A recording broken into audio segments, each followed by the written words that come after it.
Hello, नमस्कार, good evening friends.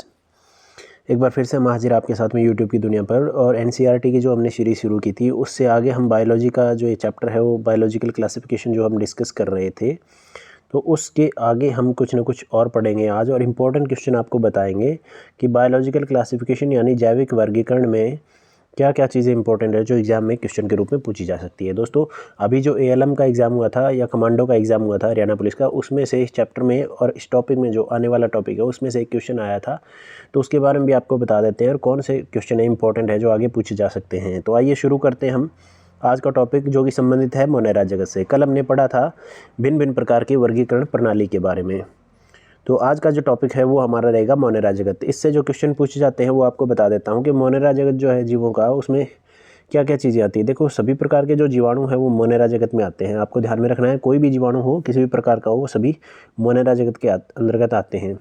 और ये सारे के सारे, जैसा कि हमने कल पढ़ा था कि एक कोशिकीय होते हैं, एक कोशिकीय जीव होते हैं ये। और एक कोशिकीय के अलावा दूसरी इनकी खासियत है कि ये प्रोकैरियोटिक यानी असीम केंद्र की होते हैं। ये आपको ध्यान में रखना है, असीम केंद्र की या प्रोकैरियोटिक जीव होते हैं मोनेरा जगत के सभी जीव, जो जीवाणु इसके अंतर्गत आते हैं। तो सबसे पहला जो क्वेश्चन पूछा जाता है ना, इसमें वो ये पूछा जाता है कि जीवाणु जो है उनके आकार के आधार पर कितने प्रकार के होते हैं। तो यहाँ पर 4 प्रकार के बेसिक जो हैं 4 प्रकार के हैं, लेकिन इसके अलावा 1 या 2 प्रकार और इनके जो है आपको मिल जाएंगे डिटेल में अगर आप जाएंगे तो। लेकिन यहाँ पर बेसिक 4 प्रकार के हैं। 4 प्रकार में एक होते हैं कोकस, एक होते हैं बैसिलस, एक होते हैं विब्रियो और एक होते हैं स्पाइरलम। तो ये 4 प्रकार के होते हैं, ये आपको ध्यान में रखना है। कोकस आपने नाम सुना होगा स्टेफाइलोकोकस या डिप्लोकोकस के बारे में, जो कि न्यूमोनिया उत्पन्न करते हैं। प्रोटोकोकस, स्टेफाइलोकोकस, डिप्लोकोकस, ठीक है। तो ये कोकस जो है उनके आकार के आधार पर है। जैसे ये आपको दिखाई दे रहे हैं, कोकाई लिखा हुआ है यहाँ पर। कोकस यानी गोलाकार आकृति के जो जीवाणु होते हैं उनको कोकस में रखा जाता है। एग्जाम्पल है इसके स्टेफाइलोकोकस, डिप्लोकोकस, न्यूमोकोकस, स्ट्रेप्टोकोकस। तो काफ़ी सारे इसके एग्जाम्पल हैं। न्यूमोनिया वाला बैक्टीरिया है वो इसी श्रेणी के अंतर्गत आता है। दूसरा अगर हम बात करते हैं बैसिलस, तो बैसिलस जो होते हैं वो रोड शेप्ड होते हैं, छड़ के जैसे होते हैं। और यहाँ पर आपने नाम सुना होगा एक लैक्टोबैसिलस का, ऐसा जीवाणु जो कि दूध को दही में कन्वर्ट करता है। तो लैक्टोबैसिलस छड़ आकार के जीवाणु होते हैं, इसके बारे में आपने सुना भी होगा। तो ये एग्जाम्पल है इसका बैसिलस का। तो जीवाणुओं को आप पहचान सकते हो इनके आकार के आधार पर। उसके बाद फर्दर अगर हम डिस्कस करते हैं नेक्स्ट, तो नेक्स्ट में अगर आप देखोगे तो यहाँ पर तीसरा प्रकार जो दिया गया है विब्रियम। विब्रियम का मतलब होता है कि जो कोमा के जैसे हो, जो कोमा के आकार के होते हैं उनको विब्रियो कहा जाता है। जैसे विब्रियो कोलेरी यानी हैजा का जो जीवाणु है, विब्रियो कोलेरी जिसको कहा जाता है, हैजा का जीवाणु विब्रियो कोलेरी, वो विब्रियो कोलेरी है, वो एक प्रकार का विब्रियम है। और ये विब्रियो हम कह सकते हैं कि कोमा के जैसे होते हैं, कोमा के आकार के होते हैं। और उसके बाद में ये वाला जो विब्रियो है, इधर आप देख सकते हो, ये वाला यहाँ पर विब्रियो है। और यहाँ पर जो स्पाइरलम है वो चौथे टाइप के जो बैक्टीरिया होते हैं, सांप के जैसे आकार के, यानी ऐसे स्पाइरल आकृति के जो जीवाणु होते हैं उनको कहा जाता है स्पाइरलम या स्पाइरिला। तो ये 4 प्रकार के आधार पर इनके बारे में क्वेश्चन है वो एग्जाम के अंदर पहले प्रीवियसली पूछा गया है और अब भी पूछा जा सकता है। आप इनको अच्छे से तैयार कर लेना। अब फर्दर हम आगे चलते हैं, इससे जो क्वेश्चन पूछे जाते हैं वो आपको बता देते हैं कि ये तो हमने कल आपको बताया था कि जो जीवाणु होते हैं वो क्या होते हैं, शवपोशी भी होते हैं, कुछ प्रकाश संश्लेषी होते हैं और कुछ होते हैं कीमोसिंथेटिक यानी रसायन संश्लेषी। तो ये शवपोशी भी होते हैं, विषमपोशी भी होते हैं और परजीवी भी होते हैं ये। उसके बाद जो नेक्स्ट क्वेश्चन वो पूछा जाएगा, वो अभी एक क्वेश्चन आया हुआ था एएलएम के एग्ज़ाम के अंदर आया था, कमांडो वाले एग्ज़ाम में आया था। तो उसमें ये पूछा गया था कि ऐसे जीवों के नाम बताइए, ऐसे जीवों के बारे में बताइए, उनको क्या कहा जाता है जो लवणीय क्षेत्र में रहते हैं। तो लवणीय क्षेत्र में रहने वाले जीव होते हैं हैलोफिल्स। ये क्वेश्चन यहाँ से उठाया गया था, हैलोफिल्स।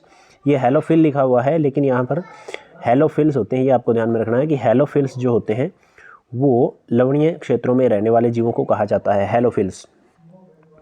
तो यहाँ पर ये जो आद्य बैक्टीरिया लिखा हुआ है इसका मतलब होता है आर्की बैक्टीरिया। और आर्की बैक्टीरिया या आद्य बैक्टीरिया का मतलब होता है कि ऐसे जीव जो कठिन परिस्थितियों में पाए जाते हैं, यानी जहाँ पर जीवन की संभावना न के बराबर हो उन जगहों पर पाए जाते हैं, वो कहलाते हैं आद्य बैक्टीरिया या इनको कहा जाता है आर्की बैक्टीरिया। तो ये बात आपको ध्यान में रखना है। तो यहाँ पर हैलोफिल जो लवणीय क्षेत्रों में रहते हैं वो हैलोफिल होते हैं। गर्म पानी के झरनों में रहने वाले थर्मो एसिडोफिल्स कहलाते हैं। और दूसरी तरफ जो बिल्कुल ही एक होते हैं मैथनोजन्स। मैथनोजन के बारे में, यानी जो मीथेन गैस का उत्पादन करते हैं वो मैथनोजन्स कहलाते हैं। और अक्सर ये जो होते हैं ये जीवों के शरीर के अंदर पाए जाते हैं, जैसे गाय या भैंस जो है, इन जीवों के, जिनको रूमिनेंट पशु कहा जाता है। रूमिनेंट पशु का मतलब जिनके अंदर रूमेन पार्ट होता है, जिनके स्टमक के अंदर, और जिनका स्टमक यानी जो आमाशय है वो 4 भागों में बराबर बंटा होता है। रूमन पार्ट होता है जिसका, और जुगाली करने वाले जो पशु होते हैं उनके अंदर ये मोस्टली पाया जाता है। और उनके अंदर आप देखोगे कि जैसे वो अपशिष्ट पदार्थ करते हैं उनके आंत में पाए जाते हैं ये। और यहाँ पर जो गोबर वगैरह होते हैं तो उससे स्मेल आती है जो गैस की, वो अक्सर मीथेन गैस होती है और ये मैथनोजन्स के द्वारा बनाई जाती है। तो मीथेन गैस आपने पढ़ा होगा कि गोबर गैस के अंदर सर्वाधिक मात्रा में जो है मीथेन गैस पाई जाती है, CH4, वो भी आपको ध्यान में रखना है। और ये बात मैथनोजन्स के बारे में आपको पता होनी चाहिए। आर्कीबैक्टीरिया होते हैं मैथनोजन्स। उसके बाद फर्दर जो क्वेश्चन बनेगा वो यहाँ से बनेगा यूबैक्टीरिया के बारे में, कि ट्रू बैक्टीरिया या वास्तविक बैक्टीरिया किनको कहा जाता है। तो यूबैक्टीरिया जो होते हैं उनको वास्तविक बैक्टीरिया कहा जाता है, ट्रू बैक्टीरिया कहा जाता है।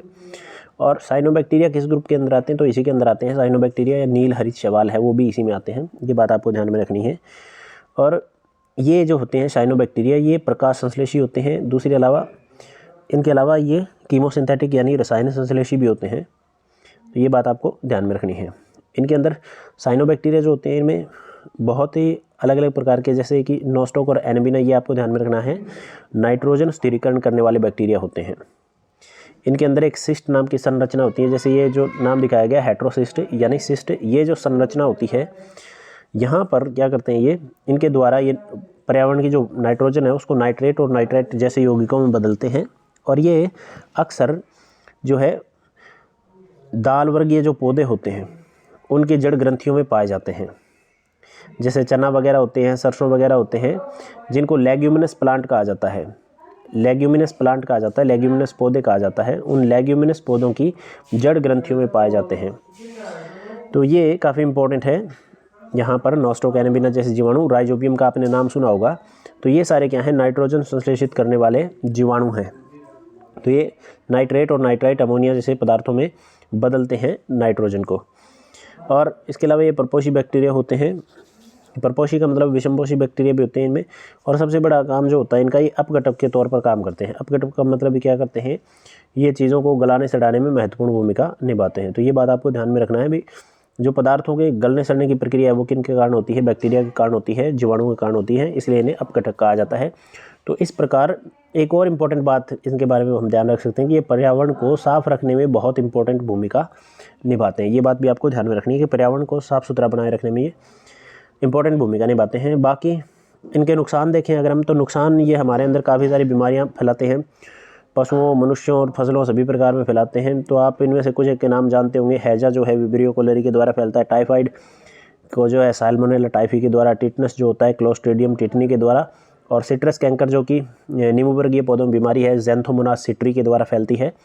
तो उसके बारे में हम डिफरेंट वीडियो में आपको बता देंगे कि बीमारियों के बारे में और कैसे आप इनको पहचान सकते हो, जीवाणु, विषाणु या बैक्टीरिया जो है किन के द्वारा होती है, उसके बारे में। फर्दर जो नेक्स्ट क्वेश्चन है हम आपको बता देते हैं, वो कहाँ से बनेगा, यहाँ से। देखिए इनमें जनन की अगर हम बात करें, बैक्टीरिया जीवाणुओं के अंदर कोशिका विभाजन द्वारा अलैंगिक जनन भी होता है, बीजाणु भी बना सकते हैं, ये लैंगिक प्रजनन भी होता है इसमें, और डीएनए का अक्सर स्थानांतरण होता है एक बैक्टीरिया से दूसरे जीवाणु में। तो उसके बाद यहाँ से जो क्वेश्चन बनेगा वो ये है, माइकोप्लाज्मा क्या होती है। देखो माइकोप्लाज्मा ऐसे जीव होते हैं जो कि बैक्टीरिया से भी सूक्ष्म होते हैं, जीवाणुओं से भी सूक्ष्म होते हैं। यानी माइकोप्लाज्मा बहुत सूक्ष्म जीव होते हैं जो कि जीवाणु प्रूफ फिल्टर में से गुजर सकते हैं। ये अनाक्षी श्वसन करते हैं यानी अवायवीय श्वसन करते हैं। और माइकोप्लाज्मा गैलीसेप्टिकम आपने पढ़ा होगा, एक क्वेश्चन इंपॉर्टेंट आता है माइकोप्लाज्मा गैलीसेप्टिकम का, जो कि सबसे छोटी कोशिका है। माइकोप्लाज्मा गैलीसेप्टिकम वो दरअसल क्या है, सबसे छोटी कोशिका वो यही है। और ये बैक्टीरिया प्रूफ फिल्टर में से पास आउट हो सकते हैं, बीमारियां फैलाने का काम करते हैं ज़्यादातर जीवों के अंदर, लेकिन कुछ फ़ायदे भी होते हैं इनके, जिनके बारे में हम बाद में डिस्कस करेंगे। तो ये कुछ जीवाणुओं के फ़ायदे थे। उसके बाद अगर हम नेक्स्ट टॉपिक की तरफ चलें तो यहाँ पर प्रोटिस्टा जगत में से आपको बता देता हूँ कौन कौन से क्वेश्चन है वो पूछे जा सकते हैं। देखो प्रोटिस्टा के अंदर होता क्या है, पहले हमने आपको बता दिया कि प्रोटिस्टा में आते क्या क्या हैं, क्या क्या नहीं आते। सारे एक कोशिकीय जीव होते हैं, और एक कोशिकीय जीव होते हैं, साथ में क्या होते हैं, यहाँ पर अगर हम देखें तो ये ससीम केंद्र की जीव है, ये ससीम केंद्र की जीव है, यानी इनकी कोशिका केंद्रक झिल्ली है वो पूरी तरह से विकसित होती है। इनके अंदर जो क्वेश्चन पूछा जाएगा वो अलग अलग तरीके से पूछा जाएगा। सबसे पहले एक क्वेश्चन यहाँ से आया हुआ था प्रीवियस एग्जाम के अंदर, क्राइसोफाइट्स क्या होते हैं और कौन से जीवों को क्राइसोफाइट्स के अंदर रखा गया है। इसमें डाइटम और डेस्मिड आते हैं, जिनको सुनहरे शैवाल कहा जाता है। तो ये जीव होते हैं वो क्राइसोफाइट होते हैं, और इनका काम क्या होता है हम आपको बता देते हैं कि यहाँ पर जो क्वेश्चन पूछा गया था वो ये पूछा गया था कि जो डाइटम होते हैं वो क्या करते हैं, वो जब मर जाते हैं, ख़त्म हो जाते हैं, तो वो क्या करते हैं, अपने मृत शरीरों के अवशेष उनके पीछे रह जाते हैं और वो सतह पर जमा हो जाते हैं। और इसके अंदर क्या होता है कि सिलिका उपस्थित होती है। तो इस डाइटमी मृदा को या डाइटमी मिट्टी को हम कह सकते हैं, या फिर इन मरे हुए डाइटम्स के अवशेषों को पॉलिश करने तेल और सिरप के जो निस्यंदन में है इनका उपयोग करते हैं, यानी उनके फिल्ट्रेशन में इनको प्रयोग किया जाता है। क्राइसोफाइट्स जो होते हैं समुद्र के मुख्य उत्पादक होते हैं। मुख्य उत्पादक का मतलब ये क्या करते हैं, बायोमास का सिंथेसिस करते हैं बहुत बड़े पैमाने पर।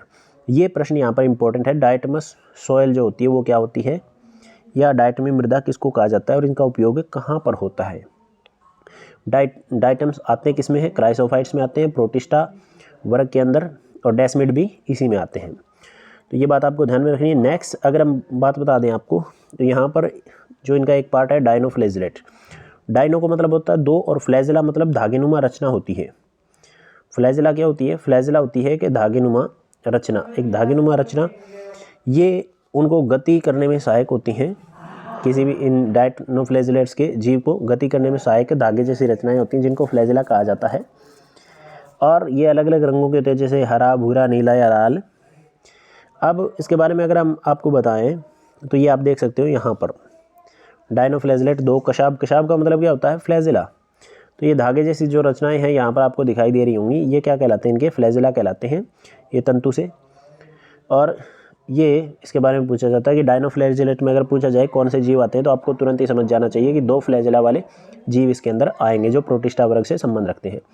अब यहाँ पर यह जो प्रश्न पूछा गया था ये कि जैसे कई बार रेड टाइड्स आती है, रेड टाइड्स आती है समुद्रों के अंदर, तो ये किस वजह से आता है कि यहाँ पर जो गोनियोलेक्स नाम का एक प्रोटिस्ट है, डाइनोफ्लैजिलेट है, वो क्या करता है, वो काफ़ी ज़्यादा वृद्धि करता है, वो जल के अंदर काफ़ी ज़्यादा वृद्धि करता है, क्योंकि ये अलैंगिक जनन करते हैं। और अलैंगिक जनन में क्या करते हैं, इनके कोशिका विभाजन काफ़ी तेज़ी से होता है, जिससे ये काफ़ी ज़्यादा वृद्धि करते हैं, और उसी वृद्धि के कारण ये जल के ऊपर पूरा जो है उसकी ऊपरी सतह को कवर कर लेते हैं। तो उसके कारण अगर हम बात करते हैं तो समंदर जो है वो बिल्कुल लाल दिखाई देने लगता है, लाल तरंगें उत्पन्न होती हैं उसमें, और ये विषैले प्रकृति के कारण ये दूसरे जीवों को नुकसान पहुंचाता है। तो आपको ध्यान में रखना है कि किस जीव के असामान्य वृद्धि के कारण जल के अंदर लाल तरंगे या लाल जल की प्रक्रिया है वो होती है। तो ये गोनियोलेक्स जो है एक डाइनोफ्लैजिलेट, इसका नाम आपको याद रखना है। अब नेक्स्ट आ जाइए यहाँ पर यूग्लिनॉइड। यूग्लिनॉइड में ये यूग्लिना जैसे जीव आते हैं।